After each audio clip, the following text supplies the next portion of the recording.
दुल्हन को मिला ऐसा प्लान कि वो कमाई में अंबानी अडानी को पीछे छोड़ देती। उसका भोलापन जल्द उसे करोड़पति बना देता, लेकिन चतुराई महंगी पड़ गई। महंगे कपड़े, जेवरात और महंगी कारों का सपना वो देख चुकी थी। लेकिन आप शादी करके घर बसाना तो सुना होगा, लेकिन शादी करके पैसा कमाना पहली बार सुनेंगे।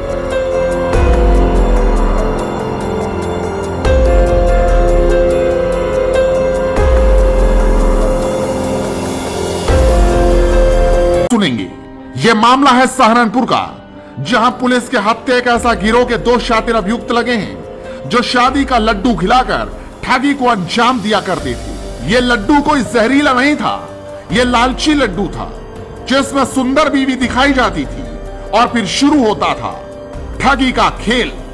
यह गिरोह गांव-गांव जाकर रेकी किया करता था, अविवाहित युवकों को सुंदर बीवी दिखाने का लालच देता था, फिर शुरू होता था ठगी का असली खेल।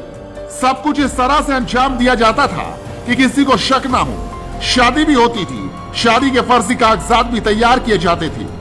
जब पैसे खत्म हो जाते थे तो कुछ लड़की से गलत आरोप लगवाकर और पैसे ऐंठे जाते थे और कमाया जाता था भरपूर पैसा।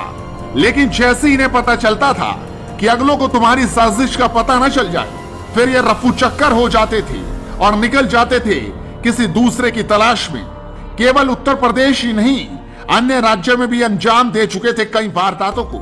पैसों की चमक उसे अंधा बना चुकी थी, उसके सपने बड़े हो चुके थे।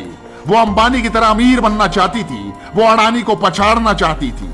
वीडियो में आप जिस गीता नामक ठग महिला को देख रहे हैं, ये जिला उधमनगर की रहने वाली है, जिसके द्वारा ये पूरा गिरोह ठगी की वारदात को अंजाम दिया करता था।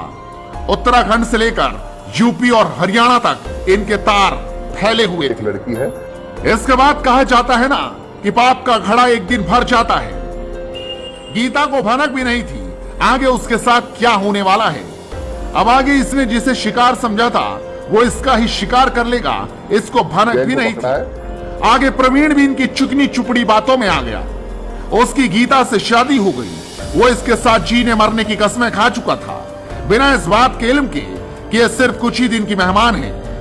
इसका मकसद सिर्फ लूट करना है और वही धोखा प्रवीण के साथ भी हो गया जो औरों के साथ हुआ था। इस पूरी वारदात का खुलासा तब हुआ जब प्रवीण सिंह समय रहते इन ठगों की मंशा समझ गए थे और सहारनपुर के थाना चिलकाना में करवा दी इन ठगों की FIR।